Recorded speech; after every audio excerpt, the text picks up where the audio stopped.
కరువు కోరాల్లోకి రాష్ట్రంలో ప్రమాద గంటికలు మోగిస్తున్న ఎల్నినో ఇప్పటికే 33% లోటు వర్షపాతం నమోదు. ఈ సీజన్లో 40% లోటు ఉండొచ్చని అంచనా. వెలవెలబోతున్న ప్రాజెక్టు ఉన్న నీళ్లు తాగునీటికే. గత ఎల్నినో కంటే తీవ్రంగా ఈసారి పరిస్థితులు. తొందరపడి సాగు చేస్తే నష్టం అంటున్న నిపుణులు. బోరు బావుల కింద సాగు చేసిన వారికి కష్టమే.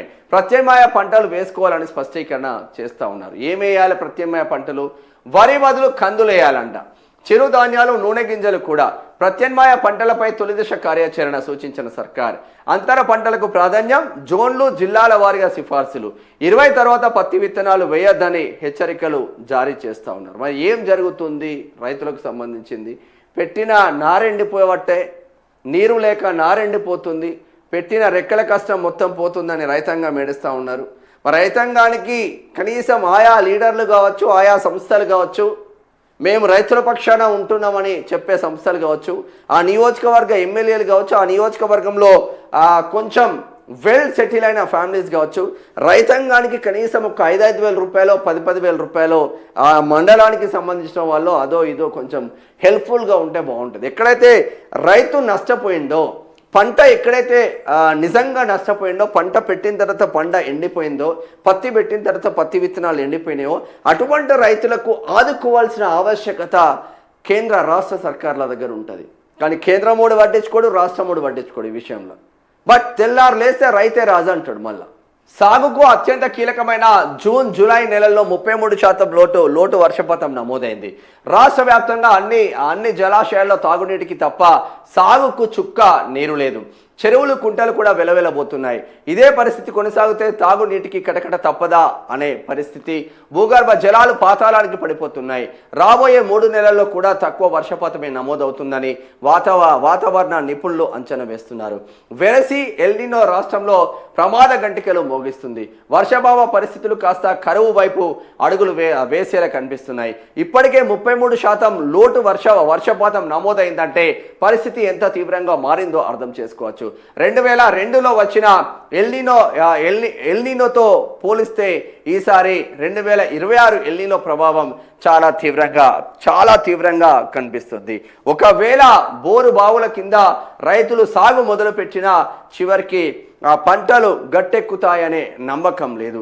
ఇలాంటి విపత్కర పరిస్థితుల్లో అన్నదాతలు అప్రమత్తం కావాలని, ప్రత్యామ్నాయ పంటలు సాగును ఎంచుకోవడమే మేలని. అప్పుడు చంద్రబాబు ఉన్నప్పుడు కరువు వచ్చింది, చంద్రబాబు ఉన్నప్పుడు గురువు ఉన్నప్పుడు కరువు వచ్చింది, మళ్ళీ ఇప్పుడు శిష్యుడు రేవంత్ రెడ్డి ఉన్నప్పుడు కరువు వస్తుంది. మరి గురు శిష్యుల బంధం ఏముందో మాకు తెలియదు, కానీ ఆంధ్రాకు లబ్ధి జరుగుతుంది, తెలంగాణను ఎండబెడుతున్నారు.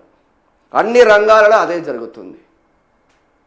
చంద్రబాబుకి అంత చిత్తశుద్ధి ఉంటే చంద్రబాబు హైటెక్ సిటీ టవర్లు అటువంటి బోలెడు కట్టాలి కదా. ఇప్పటికే మరి ఏది లేదు కదా ఐటీ టవర్స్. నేను సైబరాబాద్ సిటీని కట్టినా అని చెప్పుకుంటాడు, నేను హైదరాబాద్ డెవలప్మెంట్ చేస్తా అని చెప్పుకుంటాడు. అక్కడనేమో అతిగతి లేదు. మీరు కట్టుకొని ఈ సాఫ్ట్వేర్ కంపెనీలు అటు ట్రాన్స్ఫర్ చేసుకోవచ్చు కదా. మీకు బాస్తు బిల్ క్లింటన్ కానించి నేను తీసుకొచ్చిన అని చెప్తాడు కదా. ట్రంప్ను కూడా తీసుకొచ్చుకొని ఐటీ కంపెనీలు సాగర్ తీరాన పెట్టుకుంటారా, మునిగిపోయే దాంట్లో పెట్టుకుంటారా, పెట్టుకోండి. మా తెలంగాణ మీడియాను కూడా బతకనిస్తలేరు. ఆంధ్ర మీడియా మొత్తం గో బ్యాక్ ఆంధ్ర మీడియా అనవలసిన ఆవశ్యకత ఉంటుంది. వాడు ఎన్టీ ఓడు, TV9 ఓడు, ఎన్టీ ఓడు, TV5 ఓడు, మా న్యూస్ ఓడు, ఈ ఈటీ ఓడు, గీటీ ఓడు అందరు కలిసి 70% ఆంధ్ర వార్తలు కవర్ చేస్తున్నారు, 30% తెలంగాణ వార్తలు కవర్ చేస్తున్నారు. వాడి ఎంప్లాయీస్ మొత్తం 70% ఆంధ్రలో, 30% తెలంగాణోడు ఎంప్లాయీస్. వాడి సంస్థలు ఏడు ఉంటాయంటే నా తెలంగాణ భూభాగం హైదరాబాద్ మీద ఉంటాయి.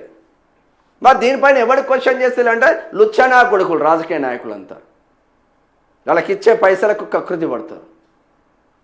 వాడు ఏం చేస్తారంటే రాజకీయ నాయకుల పైన కకృతి పడతాడు, ఆధారపడతాడు. అందుగురించే మీకు ఇప్పుడు ఓవరాల్గా చూసినా కూడా యూట్యూబ్ ఛానళ్ళే విస్తరిస్తూ ఉన్నాయి. తెలంగాణలో యూట్యూబ్ ఛానల్ చెప్పిందే ఒక చర్చా వేదికగా నడుస్తూ ఉంది. తెలంగాణ సమాజం ఒక చర్చా వేదికగా జరుగుతుంది. ఎన్టీ ఓడి చెప్పిందో, TV5 ఓడి చెప్పిందో కూడా ఇంకా వాళ్ళని బొందబెట్టాల్సిన ఆవశ్యకత మాత్రం మన పైన ఉంది. ఇది రైతులకు సంబంధించింది. మరి ప్రత్యామ్నాయ పంటలు ఇప్పుడు అంటున్నారు. ఇప్పటికీ మేఘాలు వచ్చేస్తున్నాయి, కారు మబ్బులు వచ్చేసినాయి, కారు చీకట్లు వచ్చేసినాయి, భారీ వర్షాలు పడబోతున్నాయని వాతావరణ శాఖ చెప్తుంది. వాతావరణ శాఖకే వాతావరణం ఎట్లుంటుందో తెలుస్తలేదు, ఇక రైతులకి ఎట్లా తెలుస్తుంది? వర్షాలు లేవు. ఫస్ట్ దారుణమైన సిచ్యువేషన్స్కు వెళ్ళిందని కూడా చెప్పుకోవచ్చు.